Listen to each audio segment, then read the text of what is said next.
Yes people, good morning, good afternoon, good evening. कैसे हो आप सभी? उम्मीद है आप सभी बहुत अच्छे होंगे और आपको बता दूं मैं भी यहाँ पे बहुत अच्छा हूँ। आज जो हम टॉपिक स्टार्ट करने जा रहे हैं that is redemption of debenture.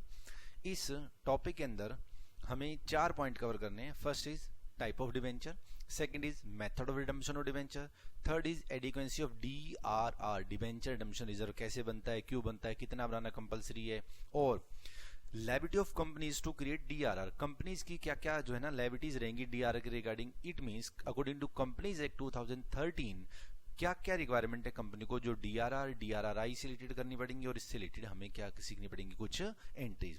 तो बहुत आसान, बड़ा सिंपल सा चैप्टर है, आपको बस ये चैप्टर थोड़ा सा ध्यान से देखना है। मुझे उम्मीद है ये हमारा चैप्टर नियर अबाउट 4 वीडियोस में कवर होगा। तो आज की जो बेसिक वीडियो है वो आपका बेस थोड़ा सा क्लियर करेगी और फर्स्ट और second point type of debenture, method of redemption आज हम करने की कोशिश करेंगे। तो बेटा बिना टाइम वेस्ट करे क्लास करते हैं स्टार्ट। सबसे पहले बात करता है type of debenture. Type of debenture समझने से पहले हमें ये पता होना चाहिए 2 वर्ड, एक चैप्टर का नाम रिडम्पशन और डिवेंचर, इसमें 2 वर्ड हैं, एक डिवेंचर और एक रिडम्पशन। तो इन दोनों को समझते हैं पहले। सबसे पहला वर्ड है डिवेंचर। अगर आपसे कोई पूछे डिवेंचर को हिंदी में क्या कहते हैं तो आप क्या बोलोगे? ऋण पत्र, ऐसा पत्र, ऐसा लेटर, ऐसा डॉक्यूमेंट जिसको देखकर ऋण मिल जाता है, लोन मिल जाता है, उसको क्या बोलते हैं? डिवेंचर।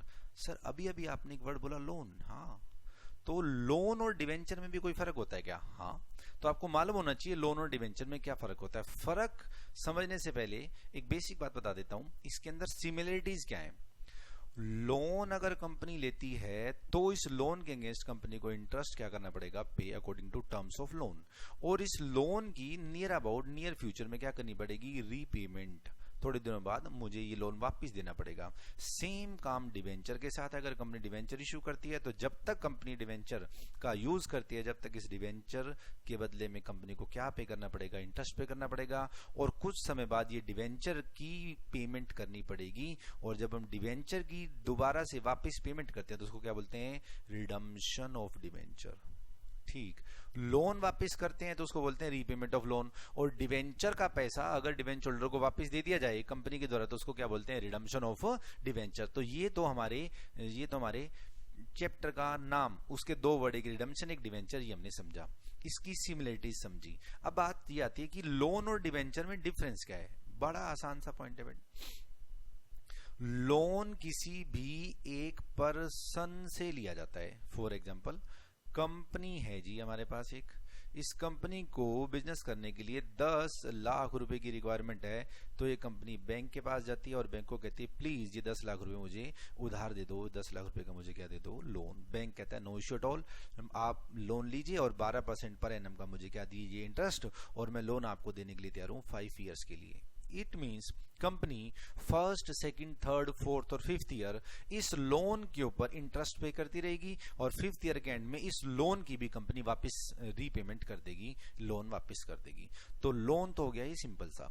अगला वर्ड है हमारा डिवेंचर। तो लोन और डिवेंचर में जो डिफरेंस है वो अब आपने देखना स्टार्ट करना है। कंपनी को 10 लाख रुपए चाहिए बिजनेस को एक्सपेंड करने के लिए, तो कंपनी चलेगी पब्लिक के पास और पब्लिक को कहती है देखो जी मैं 100 रुपए की फेस वैल्यू वाला डिवेंचर 100 रुपए में इशू कर रही हूं और मैं टोटल नंबर ऑफ डिवेंचर जो इशू कर रही हूं वो कर रही हूं 10,000 और हर एक डिवेंचर कितने रुपए का है? 100 रुपीज का। 10,000 मल्टीप्लाइड बाय 100 तो कंपनी के पास कितना पैसा आ जाएगा? 10 लाख रुपीज। और कंपनी कहती है आई एम रेडी टू पे 12% पर एनम इंटरेस्ट, मैं इस पे इंटरेस्ट भी 12% पे करने के लिए तैयार हूं। और जब डिवेंचर इशू किए जाएंगे तो डिवेंचर्स की टर्म्स एंड कंडीशन में ये भी बता दिया जाएगा कि ये डिवेंचर वापस कब किए जाएंगे, ये डिवेंचर रिडीम कब किए जाएंगे, इसकी पेमेंट कब की जाएगी। अब आम पब्लिक में से एक व्यक्ति है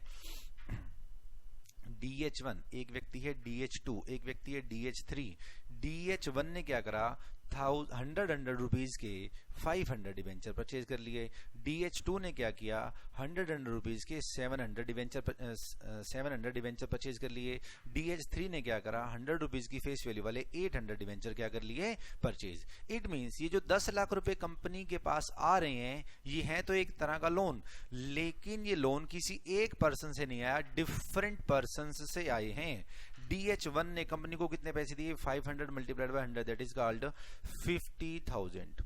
DH2 ने कितना पैसा दिया, 70,000। DH3 ने कितना पैसा दिया, 80,000।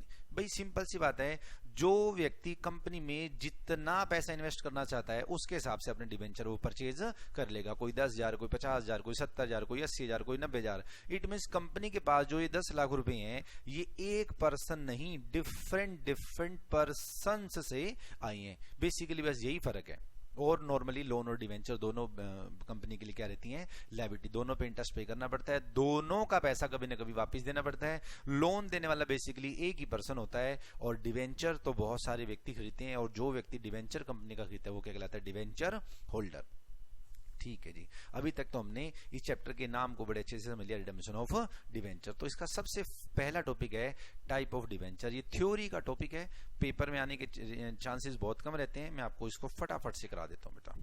पहला पॉइंट है according to security, secured debenture, और दूसरे कौन से हैं, अनसिक्योर्ड डिवेंचर। नाम से ही पता चल रहा है।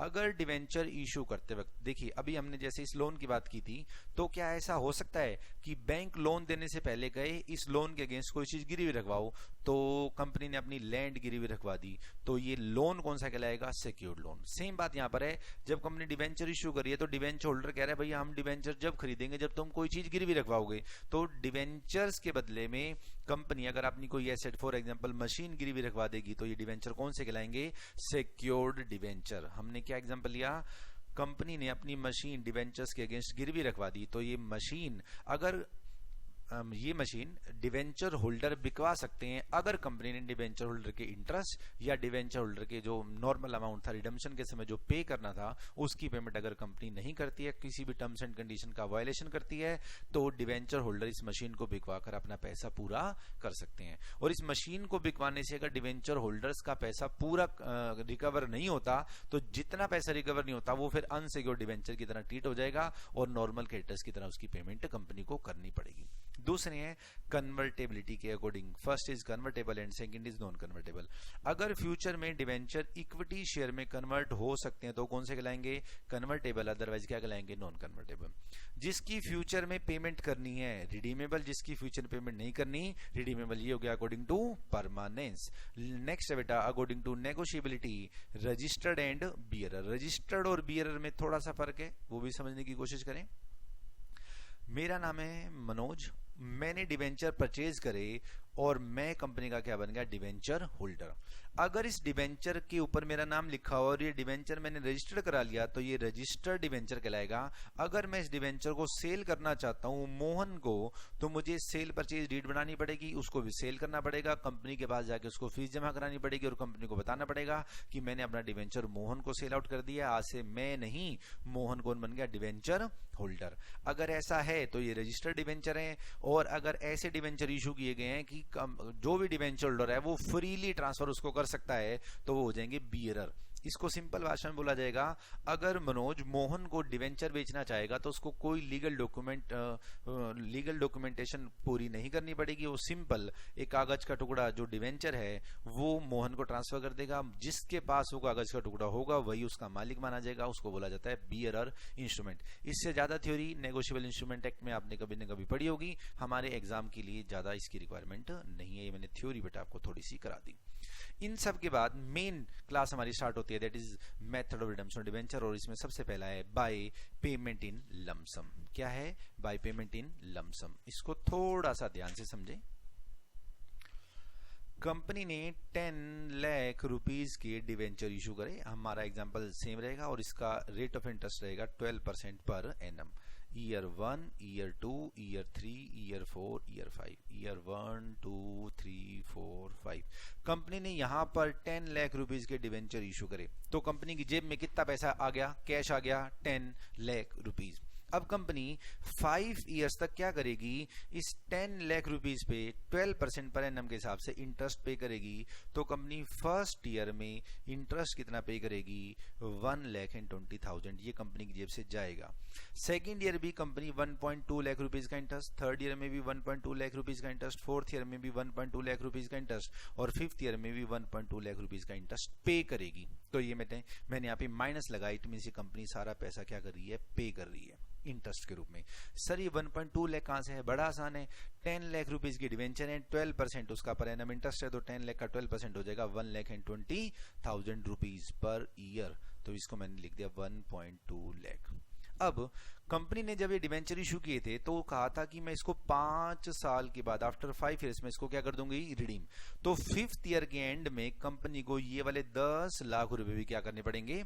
पे करने पड़ेंगे। बेसिक सी बात है, इसको बोला जाता है मेथड ऑफ रिडम्पशन का पहला point, by payment in lump sum. मेरे डिवेंचर कितने रुपए के थे? 10 लाख रुपए के। मैंने रिडीम कितने करे? इकट्ठे 10 के 10 लाख रुपए के डिवेंचर मैंने क्या कर दिए? इकट्ठे ही रिडीम कर दिए, बात खत्म। तो इसको बोला गया bye payment in lump sum.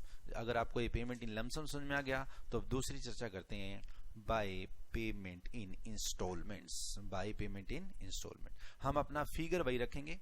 Company ने 10 लाख रुपए के डिवेंचर इशू करे, रेट ऑफ इंटरेस्ट है 12% पर एनम, और कंपनी कहती है कि मैं इसको 5 साल के अंदर रिडीम करूंगी और इक्वली रिडीम करूंगी।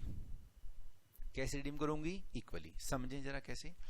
1 2 3 4 5, ये 5 साल हो गए। 1 2 3 4 5।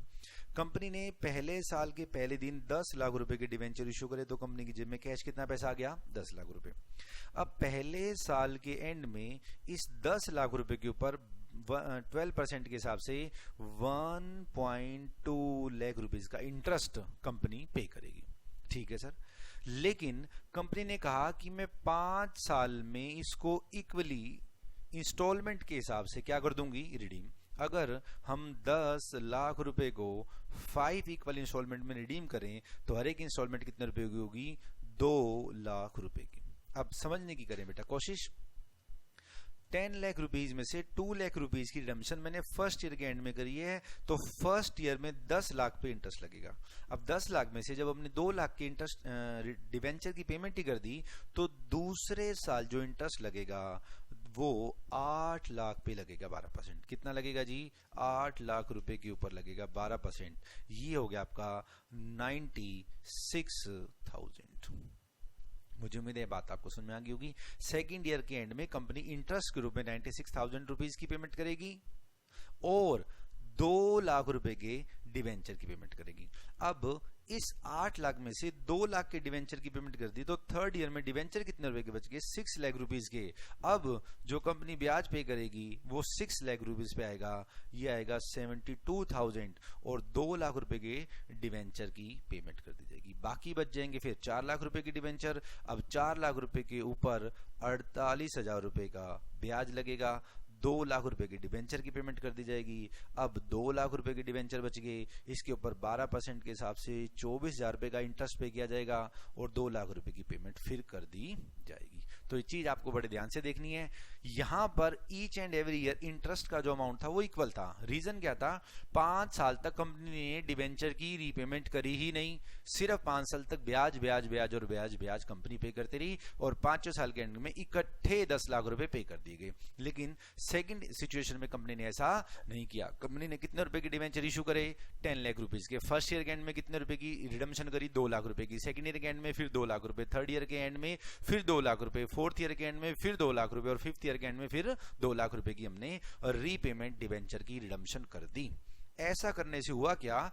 फर्स्ट ईयर का जो आउटस्टैंडिंग बैलेंस था डिवेंचर का वो 10 लाख रुपीज था, तो 10 लाख रुपीज पे इंटरेस्ट लगा। 10 में से 2 लाख रुपीज की रिडम्पशन कर दी गई, तो फिर 8 लाख रुपीज पे इंटरेस्ट लगेगा, फिर 6 पे, फिर 4 पे, फिर 2 पे। ये जो डिवेंचर की रिडम्पशन की गई थी ये इक्वल इंस्टॉलमेंट में की गई थी और पहली इंस्टॉलमेंट पहले साल के एंड से स्टार्ट हो रही थी। लेकिन एग्जाम में क्वेश्चन इससे थोड़ा सा घुमा के भी पूछा जा सकता है, बताया जा सकता है, वो बताता हूं आपको कैसे। हम कर रहे हैं page number 1, page number 2, page number 3 और पॉइंट नंबर भी 3। समझे बेटा क्या कहना चाह रही है? 1 2 3 4 5 6 7 8 9 10 ये कंपनी ने डिवेंचर इशू करे 10 लाख रुपीस के। फिर वही बात, rate of interest 12% per annum. Redemption कैसे करेंगे, 5 इक्वल एनुअल इंस्टॉलमेंट। मैंने कहा ठीक, अगर 10 लाख रुपए की 5 इक्वल इंस्टॉलमेंट करनी है तो 2 लाख रुपए की इंस्टॉलमेंट होगी। और जो आपकी फर्स्ट इंस्टॉलमेंट है ना, वो 6th ईयर के एंड से स्टार्ट होगी। ठीक है जी, जो आपकी पहली रिडम्पशन की इंस्टॉलमेंट है वो 6th ईयर के एंड से क्या होगी, स्टार्ट। अब समझने की फिर कोशिश करें। कंपनी ने 1 2 3 4 5 6 7 8 9 10 साल की ट्रीटमेंट कैसे करनी है जरा समझे बेटा। फर्स्ट ईयर के फर्स्ट डे कंपनी ने डिवेंचर इशू करे, कंपनी की जेब में 10 लाख रुपए आ गए। अब फर्स्ट ईयर में 10 लाख रुपए पे इंटरेस्ट लगेगा, सेकंड ईयर में 10 लाख पे इंटरेस्ट लगेगा, थर्ड ईयर में 10 लाख पे इंटरेस्ट लगेगा, फोर्थ ईयर में 10 लाख पे इंटरेस्ट लगेगा, फिफ्थ ईयर में 10 लाख पे इंटरेस्ट लगेगा। और 10 लाख पे इंटरेस्ट कितना है, 1.2 1.2 1.2 1.2 एंड 1.2 लाख। मुझे उम्मीद है ये तो सारी पुरानी कहानी आपको बताऊंगी। अब कंपनी ने 2 लाख रुपए की डिवेंचर रिडम्पशन कब करी है, 6th ईयर में। और 6th ईयर के भी किसमें बेटा, एंड में। यानी कि यहां पर 2 लाख की पेमेंट की है तो 6th ईयर में, ध्यान से जो बच्चे गलती करते हैं, 6th ईयर में 10 लाख पर ही इंटरेस्ट लगेगा। 6th ईयर के एंड में 2 लाख रुपए के डिवेंचर की पेमेंट करेंगे तो फिर 8 लाख के डिवेंचर बचेंगे। फिर 7th ईयर के एंड में 2 लाख रुपए की डिवेंचर की पेमेंट करेंगे तो 6 लाख बचेंगे। फिर 2 लाख रुपए के डिवेंचर की पेमेंट 8th ईयर के एंड में करेंगे तो फिर 4 लाख रुपीज बचेंगे। फिर इसमें से 2 लाख की पेमेंट करेंगे, फिर 2 लाख रुपए बचेंगे, फिर 2 लाख की पेमेंट करेंगे, फिर जाके हमारा अमाउंट क्या हो जाएगा, 0। तो फर्स्ट से लेकर 5th नहीं 6th ईयर तक 10 लाख रुपीस के ऊपर इंटरेस्ट लगेगा। उसके बाद फिर 8, फिर 6, फिर 4, फिर 2 और उसके बाद इंटरेस्ट लगना बंद। और इंटरेस्ट का फिगर आपको मुझे उम्मीद है पिछले एग्जांपल के हिसाब से याद होगा, 1.2 लाख, उसके बाद था 96,000, उसके बाद था 72,000, उसके बाद था 48,000 और उसके बाद था 24,000 और उसके बाद था 12,000। उसके बाद इंटरेस्ट लगना क्या हो जाएगा, बंद। मुझे उम्मीद है सारी बातें आपको समझ में आ गई होंगी। 6th ईयर के एंड में 2 लाख रुपए, 7th 8th 9th और 10th ईयर के एंड में 2-2 लाख रुपए दिए तो 6th ईयर में 10 लाख पे इंटरेस्ट लगेगा, फिर 8 पे, फिर 6 पे, फिर 4 पे, फिर 2 पे, फिर इंटरेस्ट लगना बंद। मुझे उम्मीद है थर्ड पॉइंट भी आपको समझ में आ गया होगा। थर्ड पॉइंट में अभी ट्विस्ट है। हमने पहला पॉइंट कर लिया बाय पेमेंट ऑफ लमसम, दूसरा पॉइंट था इंस्टॉलमेंट। इंस्टॉलमेंट 2 तरह की, एक इक्वल इंस्टॉलमेंट, ये इक्वल इंस्टॉलमेंट हम कर चुके हैं। इक्वल इंस्टॉलमेंट में भी हमने 2 पॉइंट करे कि पहली इंस्टॉलमेंट पहले साल के एंड से स्टार्ट हो रही थी, पहली इंस्टॉलमेंट पहले साल के एंड में स्टार्ट हो रही थी, और पहली इंस्टॉलमेंट पहले साल के एंड में नहीं और कभी स्टार्ट हो रही थी। टर्म्स एंड एग्रीमेंट में बता रखा होगा कि कौन सी इंस्टॉलमेंट कब स्टार्ट होगी, कब एंड होगी। अब बात करता है अनइक्वल इंस्टॉलमेंट। किसकी बात करता है, अनइक्वल इंस्टॉलमेंट। अनइक्वल इंस्टॉलमेंट का एग्जांपल देखना करें स्टार्ट। ये भी सिंपल सी बात है, आपको क्वेश्चन की स्टेटमेंट थोड़ी सी ध्यान से रीड करनी होगी, आंसर आप इजीली दे पाएंगे। बेसिक क्वेश्चन हमारा सेम रहेगा, 10 लाख रुपए की डिवेंचर है, 12% पर एनम के हिसाब से इंटरेस्ट है। 1 2 3 4 5। कंपनी कहती है हम फर्स्ट ईयर के एंड में 2 लाख रुपए की रिडम्पशन करेंगे, सेकंड ईयर के एंड में हम 3 लाख रुपए की रिडम्पशन करेंगे, थर्ड ईयर के एंड में हम 1 लाख रुपए की रिडम्पशन करेंगे, फोर्थ ईयर के एंड में हम 1.5 लाख रुपीज की रिडम्पशन करेंगे, और फिफ्थ ईयर के एंड में रिमेनिंग जितना भी बच जाएगा, रिमेनिंग में फिफ्थ ईयर के एंड में क्या कर देंगे, रिडम्पशन। तो कंपनी ने पहले साल के पहले दिन कितने रुपए की डिवेंचर इशू करे, 10 लाख रुपए, तो कंपनी की जेब में कितने पैसे आ गए, 10 लाख। फर्स्ट ईयर के एंड में कितने रुपए की रिडम्पशन हो रही है, 2 लाख रुपए की, तो बाकी कितना पैसा बच गया जी, 8 लाख रुपए। सेकंड ईयर के एंड में 3 लाख की रिडम्पशन हो रही है तो बाकी कितना पैसा बच गया जी, 5 लाख रुपए। थर्ड ईयर के एंड में 1 लाख की पेमेंट हो रही है तो बाकी कितना पैसा बच गया जी, 4 लाख रुपए। फोर्थ ईयर के एंड में 1.5 लाख की रिडम्पशन हो रही है तो बाकी कितना पैसा बच गया, 2.5 लाख रुपीज। और फिफ्थ ईयर के एंड में रिमेनिंग जो मेरा बच गया था 2.5 लाख रुपीज, इस 2.5 लाख रुपीज की क्या कर दी गई, रिडम्पशन। अब अगर आपसे कोई पूछे इंटरेस्ट कितना लगेगा, बड़ा सिंपल है। फर्स्ट ईयर में इंटरेस्ट लगेगा 10 लाख पे, फिर 8 लाख पे, फिर 5 लाख पे, फिर 4 लाख पे, फिर 2.5 लाख पे, और फिर इंटरेस्ट लगना बंद। सारे के सारे डिवेंचर्स की क्या होगी, पेमेंट। ये तो मैंने अब तक आपको थ्योरी समझाई है। अब हम करना स्टार्ट कर रहे हैं कुछ एंट्रीज। हम करना क्या स्टार्ट कर रहे हैं, कुछ एंट्रीज। और ये एंट्रीज कैसे करते हैं, इनके पीछे लॉजिक क्या है, मैं बड़ी डिटेल में आपको सारी बताऊंगा, आपने बस ध्यान से सुनते जाना है।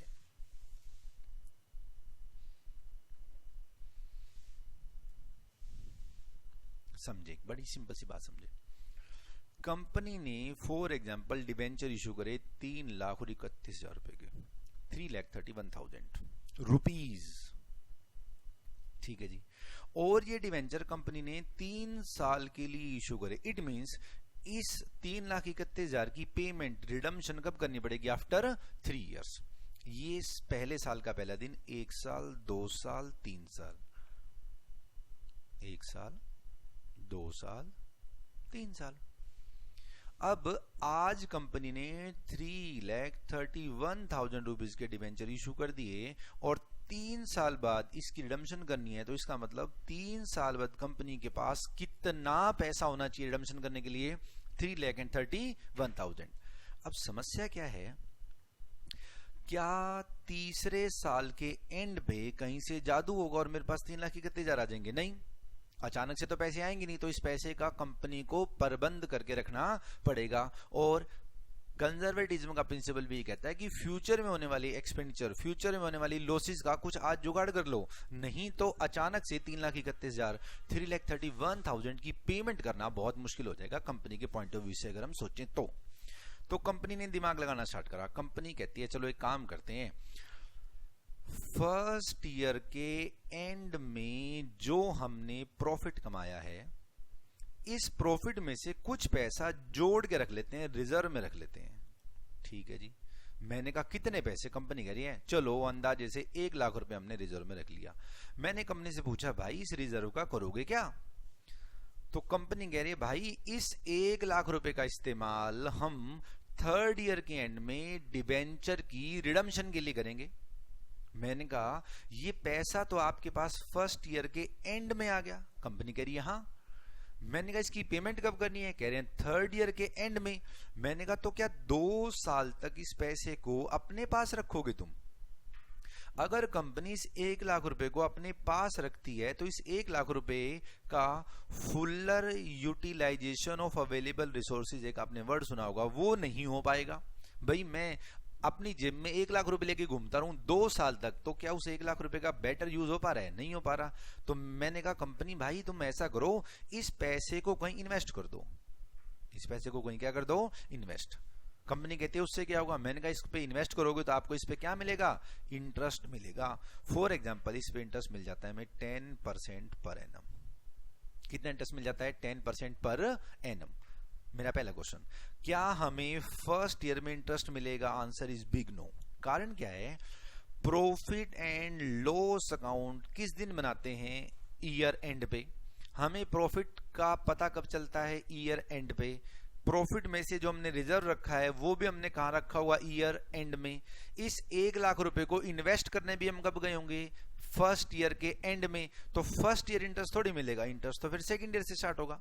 हाँ सर सही कह रहे हो। अब हुआ क्या, इसी क्वेश्चन को आगे कंटिन्यूस में लेके चलते हैं। इस 1 लाख रुपीज के ऊपर कंपनी को इंटरेस्ट मिला सेकंड ईयर के एंड में। इंटरेस्ट कब मिला? सेकंड ईयर के एंड में। और इंटरेस्ट मिला 10,000 रुपीज। कंपनी ने सेकंड ईयर के एंड में फिर प्रॉफिट एंड लॉस अकाउंट बनाया और वहां से 1 लाख रुपए रिजर्व में डाल दिए। वहां से 1 लाख रुपए कहां डाल दिए? रिजर्व में। जोड़ के रख लिया। कंपनी ने कहा देखो हमने पिछले साल भी अंदाजे से 1 लाख रुपए जोड़ के रखे थे, इस बार भी हम 1 लाख रुपए जोड़ के रख देते हैं। रख दिए जोड़ के। अब इस 1 लाख रुपए का करेंगे क्या? सर थर्ड ईयर के एंड में डिबेंचर की रिडम्पशन के काम आएंगे। अरे भाई सेकंड ईयर के एंड में आपके पास पैसा है, सेकंड ईयर के एंड में आपके पास पैसा है, इसका यूज होना है थर्ड ईयर के एंड में, तो इसको अपने पास रखे रहें क्या? नहीं सर, इसको भी क्या कर दें? इन्वेस्ट। सेकंड ईयर में ये इंटरेस्ट और ये प्रॉफिट में से जो पैसा उठाया है इन दोनों को हम इन्वेस्ट कर देंगे। यानी कि सेकंड ईयर के अंदर हम 1,10,000 रुपए इन्वेस्ट करेंगे। अब थर्ड ईयर के एंड में हमें क्या मिलेगा? इंटरेस्ट। थर्ड ईयर के एंड में जो इंटरेस्ट मिलेगा वो आपको थोड़ा सा ध्यान से देखना है। 1 लाख रुपया मैंने फर्स्ट ईयर के एंड में जमा कराया, 1,10,000 रुपया मैंने सेकंड ईयर के एंड में जमा कराया, तो टोटल पैसे कितने हो गए? 2,10,000। अब इस 2,10,000 पे इंटरेस्ट मिलेगा 21,000, 21,000 रुपीज। क्या ये बात आपको समझ में आ गई? अब कंपनी 1 लाख रुपया फिर प्रॉफिट एंड लॉस अकाउंट से उठा लेती है और उसको कहां डाल देती है? रिजर्व में। अब ध्यान से समझें, क्या थर्ड ईयर का एंड आ गया? जी हाँ। क्या मेरे पास 3,31,000 हो गए। जी हाँ, देखते हैं कैसे हो गए 3,31,000। हमने 1 लाख रुपया फर्स्ट ईयर, 1 लाख रुपया सेकेंड ईयर, 1 लाख रुपया थर्ड ईयर P&L से उठाया। फर्स्ट ईयर में इंटरेस्ट मिला नील, सेकेंड ईयर में इंटरेस्ट मिला 10,000, थर्ड ईयर में इंटरेस्ट मिला 21,000। 111 3 lakh, 3,10,000, 3,10,000 plus 21,000 is equal to 3,31,000। फिर से समझाने की कोशिश करता हूं बेटा। इस बार मैं अपनी स्पीड थोड़ी सी स्लो रखूंगा। लास्ट बार बेटा आपको समझा रहा हूं, समझने की कोशिश करें, क्योंकि समझ में आ गया तो कभी भी दोबारा आपको कोई प्रॉब्लम होगी ही नहीं। सर आपने एक बात तो बताई नहीं, आपने ये कह दिया कि ये पैसा प्रॉफिट से उठा के रिजर्व में डाल देंगे। उस रिजर्व का नाम क्या होगा? बड़ा आसान सा नाम है, डिबेंचर को रिडीम करने के लिए एक रिजर्व बनाएंगे, उसका नाम क्या रखेंगे? Debenture redemption reserve. इस पर क्या मिलेगा? इंटरेस्ट। किस पर मिलेगा? इन्वेस्टमेंट पर। जब हमने इसको इन्वेस्ट किया तो इसका क्या नाम रख दिया? DRRI, debenture redemption reserve investment. तो मैं कभी भी डिबेंचर रिडम्पशन रिजर्व और कभी भी डिबेंचर रिडम्पशन रिजर्व इन्वेस्टमेंट नहीं बोलूंगा, मैं शॉर्टकट में बोलूंगा DRR और DRRI। अब समझना करते हैं स्टार्ट। यहां मैंने एक छोटा सा वर्ड लिखा DRR, अगला वर्ड मैंने लिखा इंटरेस्ट, फिर मैं अगला वर्ड मैंने लिखा DRRI। ये है हमारा first year, second year, third year. First year, second year, third year. हमें थर्ड ईयर के एंड में पैसा कितना चाहिए? 3,31,000। हमने फर्स्ट ईयर के एंड में प्रॉफिट में से रिजर्व में कितना पैसा डाल दिया? 1 लाख रुपीज। इस 1 लाख रुपीज को मैंने कहां ट्रांसफर कर दिया? DRR में। क्या इस पैसे को लेकर जेब में घूमता रहूं? नहीं, इसको क्या कर दें? इन्वेस्ट। मैंने इसको इन्वेस्ट कर दिया। इसको जहां मैंने इन्वेस्ट किया वहां पर मुझे इंटरेस्ट कितना मिलेगा? 10% के हिसाब से। लेकिन मैंने फर्स्ट ईयर के एंड में DRR और फर्स्ट ईयर के एंड में DRRI में पैसा डाला है, तो फर्स्ट ईयर में मुझे इंटरेस्ट नहीं मिलेगा। सेकेंड ईयर में इस DRRI पे मुझे इंटरेस्ट मिलेगा 10% के हिसाब से, और ये हो जाएगा 10,000 रुपीज। और पिछले साल की तरह इस साल भी मैं 1 लाख रुपया P&L से उठाऊंगा और DRR में डाल दूंगा। अब ये सारा पैसा मैं दूसरे साल इन्वेस्ट कर दूंगा 1,10,000 रुपीज। अगर मैं दूसरे साल के एंड में टोटल इन्वेस्टमेंट की बात करूं, 1 लाख और 1,10,000, 1 lakh plus 1,10,000 is equal to 2,10,000। अब मुझे जो थर्ड ईयर में इंटरेस्ट मिलेगा वो 2,10,000 पर 10% मिलेगा, दैट इज 21,000 रुपीज। और मैं करूंगा क्या? DRR में फिर 1 लाख रुपया डाल दूंगा। DRR में फिर क्या कर दूंगा? 1 लाख रुपया डाल दूंगा। फिर मैं अपनी इस इन्वेस्टमेंट को सेल कर दूंगा। अब आप ध्यान से देखें, लास्ट ईयर में DRRI, debenture redemption reserve investment नहीं बनता, बल्कि इन्वेस्टमेंट को बेच देते हैं, और हमारी DRRI 1 लाख प्लस 1,10,000 प्लस 21,000 रुपए की थी। हमने ये सारा पैसा दिस बिकम्स 2,31,000, ये सारा पैसा हमने निकलवा लिया, जिसमें से ये वाला 1 लाख रुपया था, ये वाला 1,10,000 रुपया था, ये वाला इंटरेस्ट का पैसा था, ये इंटरेस्ट वाला पैसा मैंने बैंक से निकलवा लिया, और जो पुरानी इन्वेस्टमेंट थी वो भी मैंने निकलवा ली। और इस 1 लाख रुपए को इन्वेस्ट नहीं करेंगे। DRRI लास्ट ईयर में नहीं होती। क्या चीज नहीं होती बेटा? लास्ट ईयर में DRRI नहीं होती। ठीक है जी, हमने सारी इन्वेस्टमेंट बेच दी, ब्याज नकद ले लिया, इन्वेस्टमेंट बेच दी, नकद पैसा आ गया, P&L से पैसा रिजर्व में डाला, वो मेरे पास नकद पड़ा है, और इस 3,31,000 का यूज मैं डिबेंचर की पेमेंट, डिबेंचर की रिडम्पशन में कर पाऊंगा। तो ये बेटा मैंने आपको सारी बातें समझा दी। अब चर्चा उठती है कि सर इसकी एंट्री और कराओ। अरे इसकी एंट्री 3 है। एक इसकी एंट्री होती है फर्स्ट ईयर की। किसकी एंट्री होती है? फर्स्ट ईयर की। एक इसकी एंट्री होती है लास्ट ईयर की, और मिड में जितने भी ईयर्स बच गए एक होती है उन सब के लिए एंट्री। मतलब फर्स्ट ईयर की एंट्री अलग रहती है, लास्ट ईयर की एंट्री अलग रहती है, बीच में जितने भी ईयर्स हैं उन सब की एंट्री सेम रहती है। समझें कैसे? ये क्वेश्चन था ही 3 साल का, 1 2 3। First year, second year, third year. First year की एंट्री अलग होती है, थर्ड ईयर की एंट्री अलग होती है, बीच में जितने भी साल हैं उन सब की एंट्री सेम होती है। अगर यही क्वेश्चन होता 1 2 3 4 5 साल का, तो फर्स्ट ईयर की एंट्री अलग होती, फिफ्थ ईयर की एंट्री अलग होती, सेकंड, थर्ड और फोर्थ इन तीनों ईयर्स की एंट्री सेम होती, फिगर अलग आ जाता। ठीक है सर, करना स्टार्ट करते हैं एंट्रीज। हम एंट्री करें सबसे पहले फर्स्ट ईयर की। मैं जब भी आपको एंट्रीज कराऊंगा आपको कुछ कुछ याद दिलाऊंगा।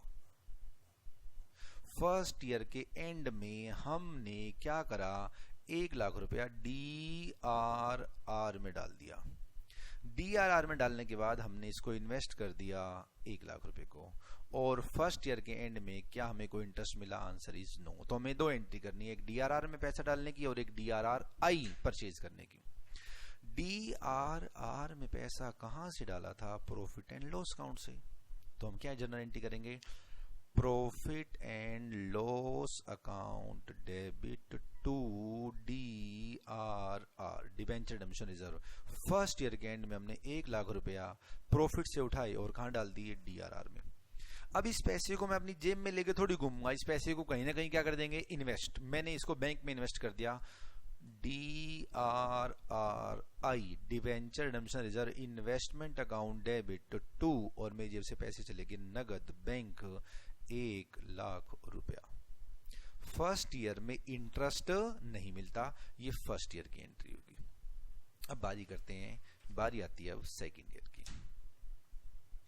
इसी को मैं बार बार आपके लिए लिखूंगा। DRR फर्स्ट ईयर में कितना पैसा डाला जी, 1 लाख रुपया। इंटरेस्ट कितना मिला जी, 0। अरे सर फर्स्ट ईयर के एंड में इन्वेस्ट किया है तो ब्याज का इनाम का कोई ब्याज नहीं मिलेगा। और DRRI में मैंने फर्स्ट ईयर के एंड में इन्वेस्ट किया तो पैसा तो इन्वेस्ट कर दिया लेकिन ब्याज नहीं मिलेगा। ब्याज कब से मिलना स्टार्ट होगा, सेकंड ईयर से। इस 1 लाख रुपए पे इंटरेस्ट मिलेगा 10,000 रुपीज, और DRR में आपने पैसा डालना ही है, DRR में आपने पैसा डालना ही है 1 लाख रुपया। इन सब का टोटल करेंगे, हम DRRI में पैसा डाल देंगे, इंटरेस्ट एज वेल एज जो हम नॉर्मल डाल रहे हैं DRR में पैसा, वो सारा हम DRRI में डाल देंगे। तो सबसे पहले सेकंड ईयर के एंड में सबसे पहले ये इंटरेस्ट आपको नगद मिलेगा।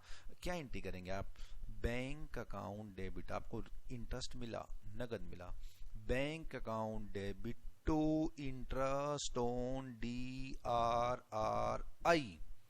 जो हमने DRRI खरीदी थी, डिवेंचर रिडेम्पशन रिजर्व इन्वेस्टमेंट खरीदी थी, उस पर हमें इंटरेस्ट मिला है, और इंटरेस्ट मिला है हमें फिगर वाइज 10,000 रुपीज।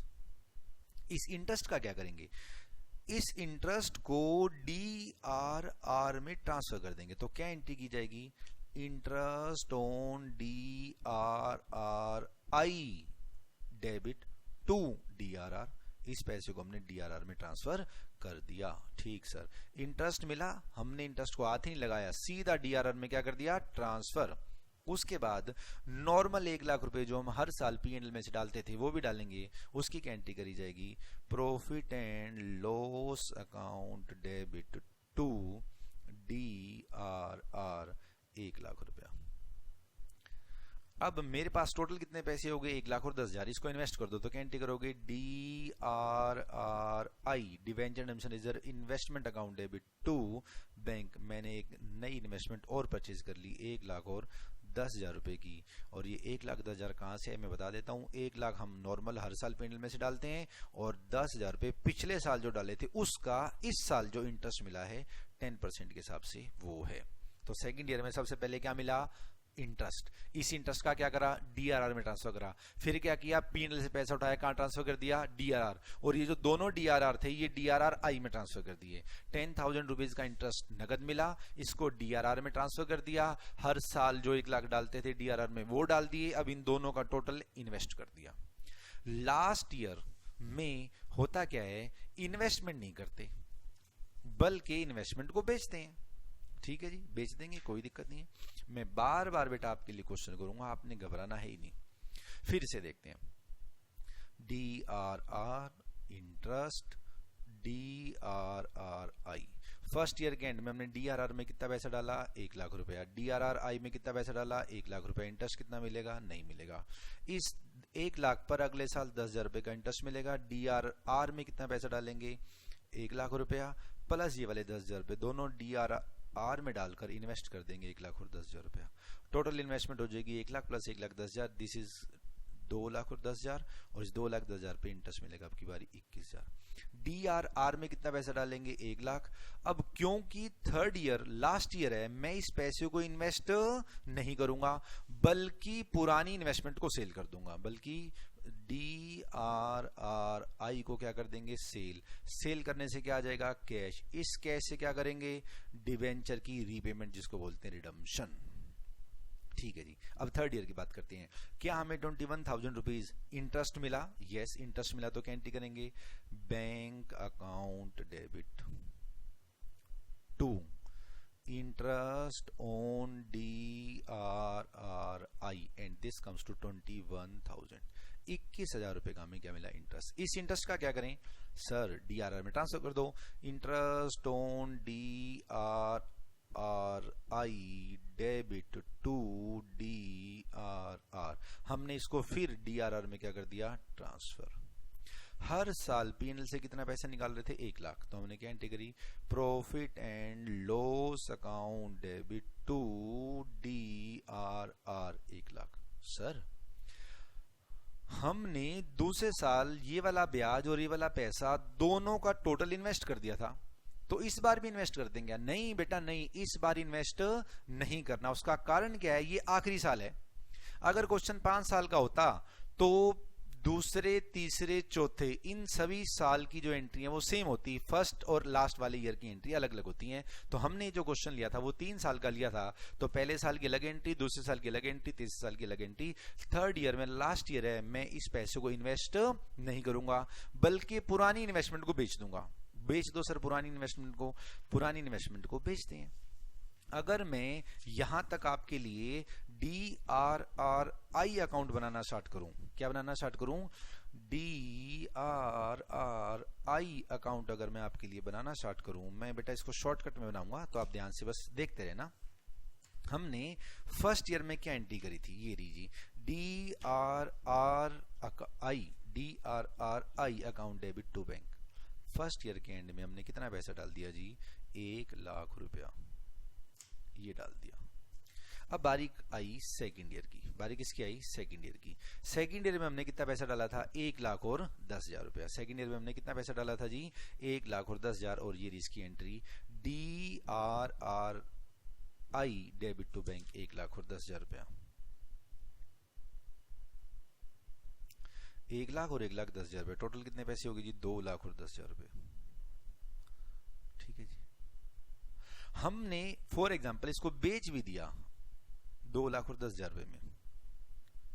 अगर हमने इसको सेम अमाउंट में बेच दिया तो हमारे पास कितने पैसे आ गए, 2 लाख 10,000 रुपये। हमने बेची क्या, DRRI debenture redemption reserve investment, अगर हमने थर्ड ईयर के एंड में सेल आउट कर दी, मैंने आपको पहले भी बताया था लास्ट ईयर में हमें इसको क्या करना पड़ेगा, सेल। जब हम इसको लास्ट ईयर में सेल करने लगेंगे, लास्ट ईयर में थर्ड ईयर में हम इसको सेल करने लगेंगे तो क्या एंट्री करेंगे, bank account debit to DRRI, और इसका फिगर आया था 2,10,000। ये हमने जितने रुपए की थी उतने में बेची है। अभी आपको वो एंट्री भी कराऊंगा कि सर अगर हम इसको सस्ता या महंगा बेच दें तो क्या होगा, उसकी चर्चा भी करेंगे। आप ध्यान से देखते रहें थर्ड ईयर के एंड में क्या हुआ। एक तो आपके पास 21,000 रुपए का इंटरेस्ट आ गया, एक आपके पास 2,10,000 रुपए इन्वेस्टमेंट बेचने से आ गई। 2,10,000 और 21,000 आपके पास हो गए 2,31,000, और 1 लाख रुपया जो आपने P&L से उठाया था ये आप ही के पास है, आपने किसी को पे नहीं किया। वो वाले 1 लाख रुपए और ये वाले 2,31,000 रुपए, टोटल कितने हो गए, 3,31,000 रुपए। इस 3,31,000 रुपए से आप डिबेंचर की क्या कर देंगे, पेमेंट, और उस पेमेंट को क्या बोला जाएगा, रिडम्पशन ऑफ डिबेंचर। मुझे उम्मीद है आपको ये सारी बातें समझ में आ गई होंगी। अब चर्चा ये होती है कि सर ये जो DRRI थी कहां गई हमारी DRRI, ये रही जी। सर ये हमारी डिवेंचर रिडम्पशन रिजर्व इन्वेस्टमेंट जो ये हमारी 2 लाख और 10,000 रुपए की थी, जरूरी थोड़ी ना है कि ये हमेशा 2,10,000 रुपए की बिके। ये 2,10,000 रुपए से कम की भी बिक सकती है और ये 2,10,000 रुपए से ज्यादा की भी बिक सकती है। अगर ये 2,10,000 रुपए से ज्यादा की बिके, फॉर एग्जाम्पल ये 2,10,000 रुपए की बजाय 2,15,000 रुपए की बिक जाती, तो क्या करते? पहले तो इसको 2,15,000 में बेच देते। तो क्या एंट्री करते? Bank account debit to DRRI 2,15,000, 2,15,000। अब ये 2,15,000 की अगर सेल हो जाती, अगर ये 2,15,000 की सेल हो जाती तो ये वाला फिगर भी 2,15,000 आ जाता। यहां पर 5,000 रुपए का फिगर कम पड़ जाता, तो इसको लिख देते 2DRR। अभी समझाता हूं क्या। नेक्स्ट एंट्री क्या करते? 5,000 रुपीज की DRRI debit to DRR 5,000 rupees, 5,000 rupees. ये 5,000 रुपीज का फिगर किस चीज का है? प्रॉफिट का। मतलब अगर आप DRRI को प्रॉफिट पे बेच देते हैं तो वो प्रॉफिट DRR में ट्रांसफर कर दिया जाएगा। ठीक है सर, अगर लॉस हो तो DRR से पूरा कर लेंगे, वो भी समझाता हूं कैसे। इस DRRI को हम दोबारा बना लेते हैं। पहले साल के एंड में कितने पैसे डाले थे इसमें? 1,00,000 रुपया। दूसरे साल के एंड में कितने पैसे डाले थे? 1,00,000 और 10,000 रुपया। तो ये था कितने का? 2,00,000 और 10,000 रुपए का। मैंने इसको भेज दिया फॉर एग्जांपल 2,00,000 और 5,000, 2,00,000 और 6,000 में लिख देते हैं बाय बैंक। हमने इसको सेल कर दिया 2,06,000 रुपीज में। तो यहाँ फिगर कितना आएगा? 2,00,000 और 10,000। यहाँ फिगर कितना आएगा? 2,00,000 और 10,000। बाकी पैसा कितना बच गया? 4,000 रुपए। इस 4,000 के आगे क्या लिख देंगे? By DRR। तो इसकी जनरल एंट्री क्या होगी? जरा ध्यान से समझें। जब मैं 2,10,000 रुपए की DRRI को 2,00,000 और 6,000 रुपए में सेल करूंगा तो क्या एंट्री करेंगे? जरा ध्यान से देखें। सबसे पहले 2,06,000 में बेच दो तो क्या एंट्री करोगे? Bank account debit to DRRI। मैंने DRRI 2,00,000 और 6,000 रुपए में सेल कर दी। ठीक करा सर, सेल कर दी। कितने रुपए कम में सेल करी? 4,000 रुपए में। तो 4,000 रुपए की एंट्री करेंगे DRR डेबिट टू DRRI। जो मेरी DRRI थी 4,000 रुपए की, कम में बिकी है, वो पैसा मैंने अब रिजर्व DRR से कवर कर लिया। मतलब रिजर्व को मैंने क्या कर दिया? और रिड्यूस कर दिया। DRR को मैंने क्या कर दिया? डेबिट। मुझे उम्मीद है ये सारी बातें आपको समझ में आ गई होंगी। तो लास्ट 1 मिनट और लूंगा बेटा, इसको रिवाइज करते हैं, फिर इस वीडियो को करते हैं बेटा फिनिश। उसके बाद अगली वीडियो आपको देता हूं बेटा कल। मैं इसको जूम आउट कर रहा हूं, सारी चीजें ध्यान से देखते रहना। आखिरी के 3 मिनट ज्यादा क्रूशियल हैं, 3-4 मिनट और लगेंगे इसको खत्म करने में। फटाफट से देखते रहें। First year, second year, third year. यहां मैंने लिखा DRR, यहां मैंने लिखा जी इंटरेस्ट, यहां मैंने लिखा जी DRRI। फर्स्ट ईयर के एंड में DRR में कितना पैसा डाला? 1,00,000 रुपया। इसको इन्वेस्ट कर दिया 1,00,000 रुपए को, इंटरेस्ट कितना मिला? नील। फर्स्ट ईयर खत्म। सेकेंड ईयर में क्या करेंगे? 1,00,000 रुपया फिर DRR में डाला। इस पुराने 1,00,000 रुपए पे इंटरेस्ट कितना मिल गया? 10,000 रुपए। ये सारा पैसा इन्वेस्ट कर दिया 1,00,000 और 10,000 रुपए। थर्ड ईयर में क्या हुआ? इस 1,00,000 जो पहले साल डाला था और इस 1,10,000 जो दूसरे साल डाला था, इसके टोटल 2,00,000 और 10,000 रुपए पे इंटरेस्ट मिलेगा 21,000 रुपए। और हर साल जो मैं DRR में पैसा डाला था 1,00,000, वो तो मेरे को डालना ही है। क्या मैं DRRI में लास्ट ईयर में पैसा डालूंगा? जी नहीं, बल्कि DRRI को ही हम सेल कर देंगे। इसको सेल करेंगे तो 3 बातें सामने निकल के आएंगी। या तो ये मैंने पार वैल्यू पे सेल आउट कर दिया होगा, या ये मैंने प्रॉफिट पे सेल आउट किया होगा, या ये मैंने लॉस पे सेल आउट किया होगा। अभी तक जो हमारा क्वेश्चन है, पहले साल DRR में पैसा डाला था 1,00,000, दूसरे साल डाला था 1,10,000, टोटल DRRI होगी हमारी 2,00,000 और 10,000 रुपए की। अगर मैं इसको 2,10,000 में बेच देता हूं तो कोई प्रॉब्लम नहीं है। अगर मैं इसको 2,00,000 और 15,000 में बेच देता हूं तो 5,000 का प्रॉफिट है। और अगर मैं इसको 2,00,000 और 6,000 में बेच देता हूं तो 4,000 रुपए का क्या है? लॉस। अब जब मैंने DRR में पैसा डाला तो मैंने क्या एंट्री करी, profit and loss account debit to DRR। Invest किया तो क्या एंट्री करी, DRRI डेबिट टू बैंक। सबसे पहले ये इंटरेस्ट मिला, bank account debit to interest on DRRI। इस इंटरेस्ट को DRR में ट्रांसफर कर दिया, interest on DRRI debit to DRR। इस 1 लाख रुपए को DRR में ट्रांसफर कर दिया, P&L account debit to DRR। 1,10,000 रुपए को इन्वेस्ट कर दिया, DRRI debit to bank. Same जो 10,000 की ट्रीटमेंट थी वो 21,000 की करी, सेम ट्रीटमेंट इसे 1 लाख की करी, बस हमने DRRI नहीं बनाया बल्कि पुराना DRRI बेच दिया। पहले बेचेंगे तो पूरी एंट्री कर देंगे, पूरी फिगर वाइज एंट्री कर देंगे। क्या एंट्री कर देंगे, bank account debit to DRRI। First case में हमने कितने में बेचा था, 2,15,000, पूरी एंट्री कर दूंगा मैं 2,15,000 से। सेकंड केस में हमने कितने में सेल आउट केस को, 2,10,000 में मैं पूरे लिख दूंगा, 2,10,000, 2,10,000। थर्ड केस में हमने इसको कितने का बेचा है, कम में बेचा है, 2,06,000 का, तो यहां लिख देंगे 2,06,000, 2,06,000। अब सेकंड केस में हमने इसको पार पे बेचा था तो कोई एंट्री नहीं करेंगे। फर्स्ट केस में हमने इसको 5,000 के प्रॉफिट बेचा था तो अगली एंट्री क्या करेंगे, DRRI डेबिट टू DRR। इस प्रॉफिट को 5,000 रुपए के प्रॉफिट को DRR में क्या कर देंगे, ट्रांसफर। और यहां पर थर्ड केस में 4,000 रुपए का जो आपका लॉस है उसकी रिवर्स एंट्री कर देंगे। क्या एंट्री करेंगे, DRR डेबिट टू DRRI, और लॉस के फिगर से एंट्री होगी, 4,000 रुपए के लॉस की फिगर से एंट्री कर दी हमने। मुझे उम्मीद है ये सारी बातें आपको समझ में आ गई होंगी। Thanks a lot. जल्दी बेटा आपको सेकंड वीडियो भी भेजता हूँ।